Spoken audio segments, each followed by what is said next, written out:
What happens when trust is shattered? When betrayal rocks the foundation of everything you thought you knew? That's what the Betrayal Dialogues are about. I'm Monifa. And I'm Dan. And we're intimate betrayal specialists who've heard it all in our offices.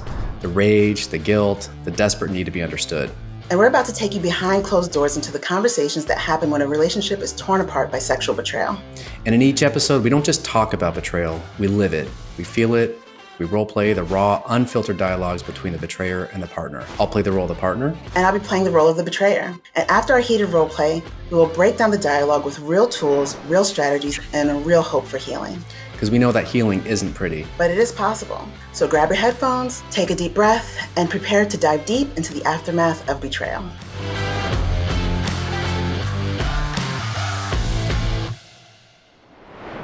So, do you have any recovery goals for New Year's? Actually, I do. You'd be very proud of me. I'm taking recovery seriously, and I took time and thought about it and wrote it all down. I'd be so happy to share it with you. Really? I'd love that. Share it with me. Okay, awesome. Here we go. You ready? I'm ready. Let's hear it.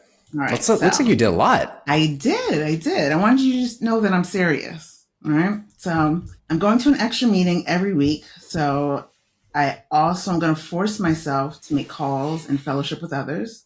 Okay. I know you've really been on me about getting a sponsor. So I'm going to take care of that and lock that down. I'll also take an extra hour every day, wake up super early because I want to get ahead of the day. So I'm going to take the time to journal, meditate, get grounded for the day.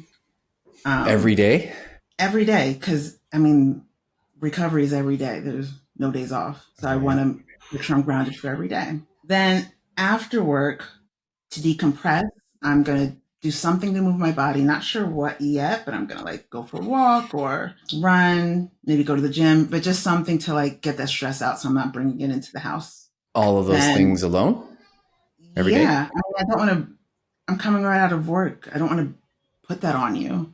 I always come in all irritable and agitated. I'm going to, I'm going to take care of that so I don't bring that your way. Then before bed, I know we usually watch TV or something, but I figured it'd be best if I just do something a little more productive and take the time away to do some more journaling or meditation, just something to reflect on the day. It'll be better for the both of us if I just take that time away to reflect. If you spend every day by yourself? I'm not spending every day by myself. Where am I in any of this? This is all for you. Wait, I have one more thing, okay?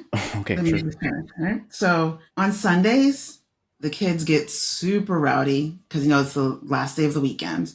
Right. So yes, I know. It's very triggering for me. So on Sundays, I'm going to do go out and play some golf. So that way I can decompress, be relaxed, and then come in the house and have the capacity to help you with the kids. Do you think Sundays are easy for me? This wasn't about you. This was about my recovery. So just so I'm hearing you're saying every day I'm going to have to take care of the kids in the morning and in the evening. And we're not spending any time together in the evenings like we have been. And then Sundays you're gone. So we have Saturdays together? Yeah, I do have 2 meetings in the morning, but after that, we can definitely figure out something. Okay. I don't know. Why do you sound so annoyed? I thought this would make you happy. This is what you've been wanting, for me to take recovery seriously. That's the problem. I really appreciate you taking recovery seriously. I appreciate all these things you're doing. I guess I just thought you'd have me included in any of that recovery. What do you mean? This is for you. It's the whole point of all of this. No, you're doing recovery for you, but what things are you doing to connect with me? Where's the connection with me or the family? I can never do anything right. Here we go again. I don't know what you want from me. Now let's break it all down. So why was this list of goals so agitating to the betrayed partner? Because we basically have a conflict of sobriety and personal recovery versus relational recovery. Because at the heart of betrayal is an avoidance of intimacy, true intimacy. And in order to do that, you have to have relational stuff happening with your partner. So you can be sober, stop all the actions, and the person in this, he had a lots of, or me, had lots of good recovery, personal recovery things that help them get grounded, but there's no relational piece. And this was a very relational injury if we're talking about intimate betrayal. Yeah, I was thinking, I think this is a good example because there's some things this person did really well. Like they were proactive, they brought this to their partner, like they were really intentional. So as the betrayer coming forward and saying, these are my goals, those are great. There's a lot of things that are great. The problem, and I think where it gets frustrating for the betrayed partner, because right, sobriety, if I have sobriety, it's about stopping behaviors. I've stopped the problematic behaviors. That's great. We have to have that to move forward. Mm-hmm. And then the personal individualized recovery is great. You have some good things in there about healthy coping. The problem is now what? Like you said, how do we restore the damage of what was done, of what was taken from the relationship from the first place, or restoring what it is moving forward? Yeah, I feel like sobriety is the tip of the iceberg, and there's just so much more underneath it. That is what recovery is. So what do you think about breaking down recovery, individualized and relational recovery? Yes. But one more thing I want to add to that from the partner's experience is during the time of the betrayal, when they didn't know what was happening, more often than not, they felt abandoned and alone anyway. And then, so now in this role play, the betrayer has so many good, but individual things happening and leaves the betrayed partner to themselves to deal with the kids, to be alone. So it's kind of like replaying the abandonment all over again, although in recovery. Which is so complicated because, the betrayer is kind of, quote, doing the right things. They're doing a lot of things. So it gets confusing in that. And I think even in the role play, you did there's some gaslighting attempts there. Like you're doing the right stuff. And there's something that's hard to pinpoint for the betrayed partner sometimes, because it doesn't feel like it's not right. It's not quite right. And then sometimes even like sponsors or people in recovery communities could get on the partner's case for protesting, because then, they're doing all the right stuff. They're focused on their sobriety and their own recovery, but it's just not enough to restore the abandonment and the damage done by the betrayal. Because if we're breaking down recovery, personal recovery, right, there's so much to it. You have past trauma, cognitive distortions, negative core beliefs, tools for just healing. Like there's so much individually that has to happen. And at the end of the day, that stuff kind of has to happen regardless if you're in a relationship or not. That's true. If you just want to be a healthy individual, like that's something that needs to happen. But then there's the other piece is connecting with your partner. So that way, because you can't really break down the intimacy avoidance of it without having healthy connection. Yeah. And if this is an intimacy disorder, then if I'm just focusing, and especially if part of the coping that I had was to avoid intimacy and avoid relationships or attachments, you're not going to work on that piece if you don't address the relational, the intimacy stuff that got there in the first place. So you have to be able to work on how to connect in new ways and better ways, how to build connection as opposed to, just isolating and avoiding, even in recovery. Because in a way, when you're not doing those things, I always like to refer to it as like being a dry drunk. Mm-hmm. Like the substance isn't there, you're doing all your individual stuff, but then you're still treating people poorly. Like you're not doing anything to actually connect and show up in a true, authentic way of yourself. And what got in the way? Why am I avoiding connection? That's all the stuff to try to understand. And that's where it is important to do the personal recovery, because if I understand some of my wounding that got me here in the first place and why potentially leaning into connection is unsafe for me, that's stuff I have to work on, because I'm never going to be able to heal and restore my relationship if I don't work on those things. And then also, I think adding to that, it's not just how I got to this place, but now how does my betrayal, the actions I did, how do the, other patterns, not just the act of betrayal, but also the ways that I took intimacy from my relationship. I avoided, I disconnected, I withdrew, I defended. There's all kinds of stuff, maybe emotional abuse, how those things impacted the partner and what the damage is there. We have to explore that too as part of relational recovery. Yeah, because the personal recovery, those things, it affects others. Right. And it affected your partner. And if you don't actually like really approach that stuff, like how did this really affect my partner, and face it, like how you saw what I did, how I threw some gaslighting in there. Like I'm doing the recovery, but now because you're trying to connect with me, I don't really want to do that. So now let me, go into shame and gaslight a little bit because I'm trying to avoid this connection. I just want to, because then it's a way of saying in my safe space of, I just want to be here. But then what does that lead to? Ongoing personal shame, like we saw in the role play. Now maybe slips and relapses because now what am I going to do with that information? Because then that feeds the cognitive distortions. I can't do anything right. Nothing's ever good enough, which connects to like it's just now it's a boulder. Now it's rolling down the hill, and now it's just going to lead to more problematic things. Yeah, and I think just true healing for the individual, that's the addict or the one that has betrayed, as well as relational healing. Like I think for both to get healing, you have to lean into connection. You have to address the intimacy issues underneath it.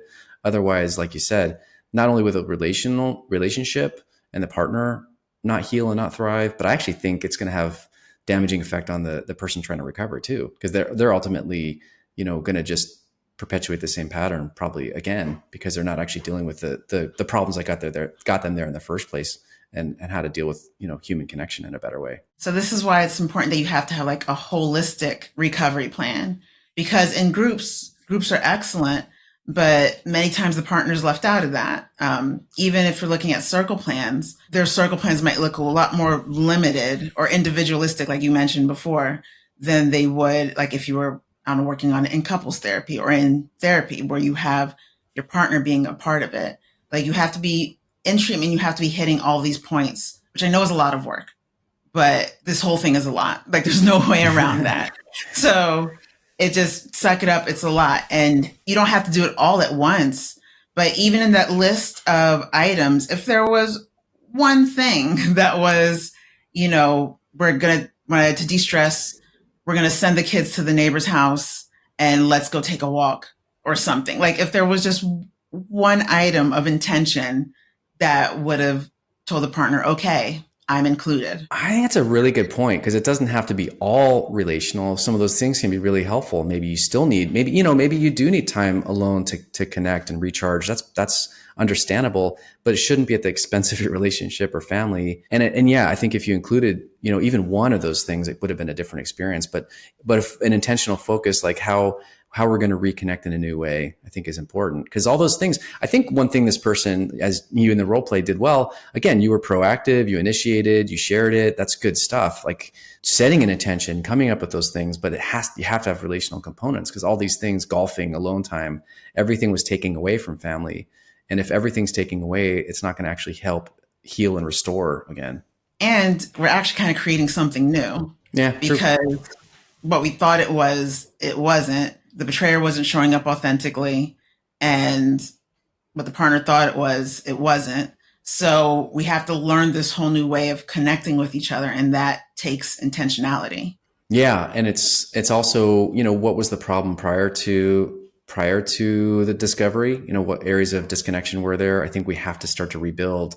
How do we build, and like not just rebuild, but build, because sometimes it never was built. What does intimacy look like? And for some men I've worked with, intimacy, when you use that word, intimacy equals sex.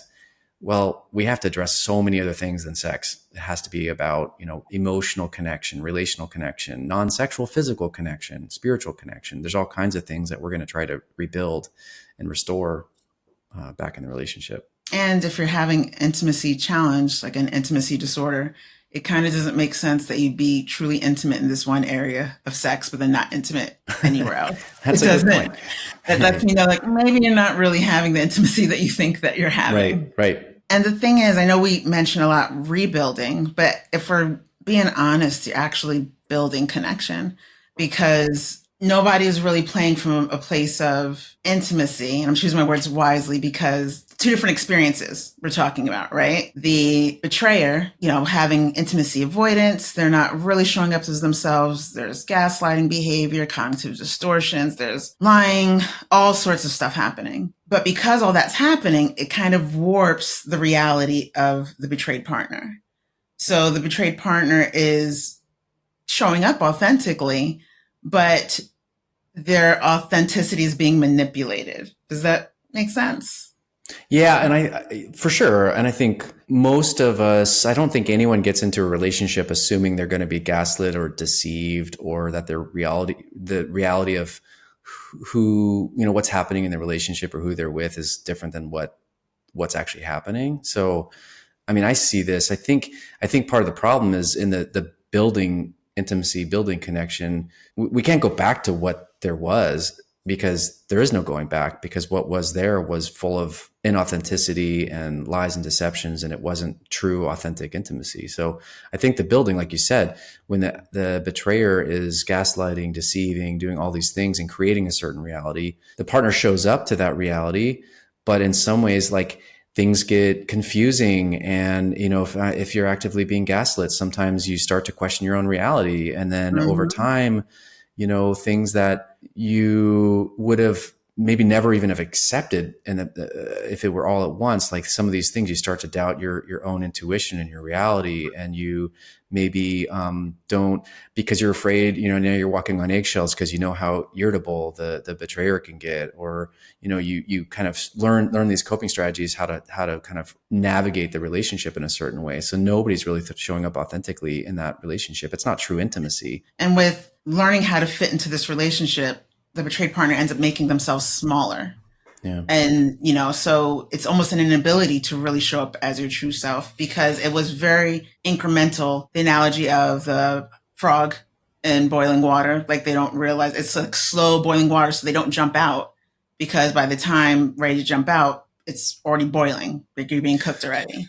Well, so I was thinking, just on the opposite side, it's a frog in boiling water we think about, but I was also thinking, I've had situations where, think about like the frog in ice cold water, that sometimes the relationships end up partners, they haven't had any kind of emotional intimacy, sexual intimacy, any intimacy for sometimes years or decades. And how do we get to that place? And it didn't just start at day one. I think it's sometimes a frog in ice cold water too, that the water got colder and colder and colder. And now all of a sudden we're frozen. And how do we get frozen? And I always choose words wisely, because I don't want a betrayed partner being like, oh, well, it was my fault. And it's like, well, no, you weren't dealing with, someone that laid it all out for you, and then this is how you responded. Like, no, they had a certain reality laid out for you, and you fit yourself into that reality. But in fitting yourself into that reality, it didn't allow you to really show up authentically, because it wasn't an authentic reality. So needs get pushed down because, like you said, you're walking on eggshells. You're not speaking up because you don't know what to do or what's wrong. Like, your whole reality is warped. So we got to strip this thing down and start from the ground and work up. Which, and if in terms of rebuilding, sorry, I keep saying rebuilding, but in terms of building and building a new relationship, we have to start with that foundation of honesty, which is based on authenticity. Now we know. I mean, it's really hard. It's really devastating and painful to go through disclosure and know what the betrayal was, but that's a foundation we can build from. It's a part of the process. I just want to say that for 2 seconds, that disclosure isn't the end goal. It's not the whole thing's done after disclosure and we go back to more of the same. It's disclosure is just one step on rebuilding something, of starting and kind of getting a new foundation that we're going to build a new structure from. One thing I was thinking in terms of, okay, what is this? How do we build intimacy in a relationship after betrayal? I hear this a lot. I'm sure you do too. A lot of times the betrayer wants to do these big grand gestures. So they'll sometimes do the big thing to try to heal, and like, we'll go on this big vacation, or we'll do this big ceremony of some kind. And I'm for those things on some level, but ultimately that doesn't work. What really does it is you can't, it's like a quick weight loss program versus actual, lifestyle change. It's the same kind of thing with building intimacy back. It has to be consistent, trustworthy actions. It has to be the little things. I always say, I'm more impressed. How do you show up on a Thursday when you're tired after work? That's where the proving ground is. Do we show up and try to kind of show up in a different way? So now let's talk about some solutions. You talked about small, consistent actions over time, but then what does that look like on a practical level? Do what you say you're going to do for the betrayer. If you say you're going to do something, follow through with it. We need about 90% consistency to build safety and security back. So, 50% isn't going to be enough. So I don't know. That's a starting place. If I like, for example, with boundaries, the partner has boundaries and you say, yeah, I'll honor these things, but you forget them, or you don't, you don't actually follow through with any of them. You're not going to be able to build any kind of safety or trust back. Even if they are doing these things, small consistent behaviors, and they're getting some consistency, two things. One, the partner might not even see it, because if they're not getting their own help and helping to clear it out, it might go over their heads just because they're traumatized. So they need their own help. Mm-hmm. And then on the betrayer side, they may need their own support to be even able to do those small, consistent actions over time. Everyone needs help first before we can even do these things. I was going to say for the partner, because we hear this sometimes, the partner says, wait, I didn't cause this. It's you're the one that mm-hmm. did this. Why do I need support? Because it's not my problem. It's your problem. That makes total sense, because yes, if you're in that position, you didn't cause this. It's not your fault. It's not you didn't in any way cause this. And yet it's like if you got in a car accident and were rear-ended by a drunk driver, you still may need to go to the hospital or have, mm-hmm. Some kind of physical therapy afterwards. You still may have injuries that need to get addressed.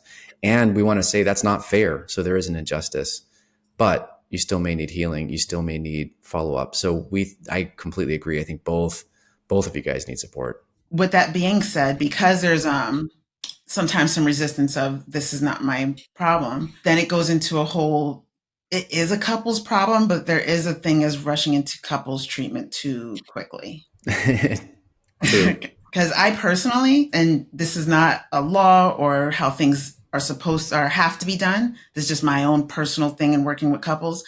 I don't prefer to work with couples before disclosure, because I feel like there's always a ceiling that we're going to hit because everything is not out there. So there's only so much truth and authenticity and honesty that can happen if everything's not out there. So there's like a constant tap dancing around things because disclosure hasn't happened.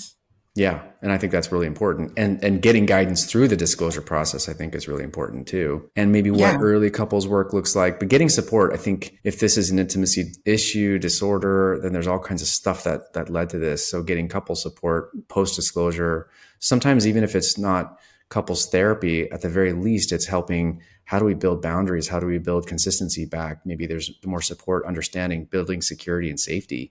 And then we move into some other issues as time goes on. But yeah, I think the individual needs help and the coupleship needs help. And before getting into the coupleship, once again, personal preference. I feel like there should be a level of sobriety over a certain period of time, just because there's a certain level of clarity that comes with not acting out. And if we get into couples too early, there's, cognitive distortions on the betrayer's side. And the things with the distortions, there is like I feel like they're always built off of like a sliver of truth. So because there's a sliver of truth, then the betrayed partner could take it as 100% truth. And then now we're in a gaslighting situation again, while in recovery, which is not necessarily helpful. And so I hear people saying, okay, what's the sobriety length? What's the time frame? You already know that's the question. And it's like, well, I know traditionally, 90 days is always a good pocket. I remember I think there's research that neuroplasticity, brain starts working wiring, new wires start getting placed around the 90-day mark. Does it have to be the 90-day mark? No, but I don't know, 2 weeks doesn't feel like that's a solid place for be like, okay, I'm here to come in with clarity. But you're also not talking a year or two or three potentially either. No. Right. No. There needs to be some semblance of, taking true ownership and, being willing to sit in like, okay, I created this and I'm going to deal with it and not project it onto my partner. Because lots of times, especially, well, I guess this happens after disclosure too, but you'll hear betrayers say, there was issues before. There's issues outside of the intimate betrayal. And not, once again, sliver of truth, not that it's not true, but if we're, using the car accident analogy, if they're bleeding out their side, but you broke the ankle, like, are we going to look at the broken ankle? Are we going to patch up the gushing wound that's bleeding out? Like, we have to, once you fractured the relationship, it's bleeding out now at this point. Yes, there was some other broken bones, things that need to be tended to. But truth of the matter is you didn't tend to those. There was acting out instead. So now we have to tend to that. Yeah. And I was thinking like in terms of building this new relationship, starting from a foundation of honesty, rebuilding safety, and that, how do we build safety back in the relationship? Maybe it was never there. Some of those pieces, how do we build safety for the betrayed partner, trustworthiness from the betrayer, hopefully ultimately leading to vulnerability and then ultimately intimacy. So I think we have to start from a foundation, and that's where I can't emphasize the importance of disclosure as part of this. But yeah, those are all pieces that I don't know how you build intimacy without those, true, authentic intimacy without those pieces built. Because without that being started, then we can't have these true conversations, be intentional, truly expressing your needs, but, not swallowing things down till it turns into a distortion or now the partner's shrinking themselves again. That's pretty much the basis of all this. Like you have to have the clear, consistent actions over time, but you need help so that way we can show up authentically to now build something, and preferably a disclosure so everyone's on the same page. And then now we can build from there. If we think of this as the intimacy rupture, I think it's important, like starting those conversations, building intimacy in a new way. What does time together look like now? How does expressing needs look like? Clarifying values and intentions and who we become as a couple. I think I often say, who's responsible for that? Like a lot of times we would want to having the betrayer initiate those conversations. Yeah. The betrayer is the one that damaged the relationship. And so they're the ones that need to initiate the repair in the relationship.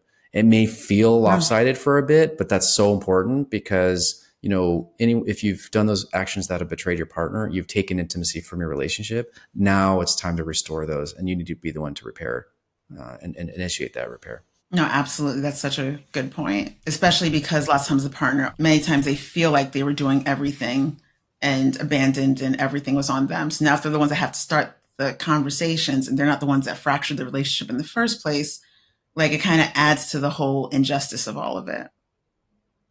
We hope you found this information helpful.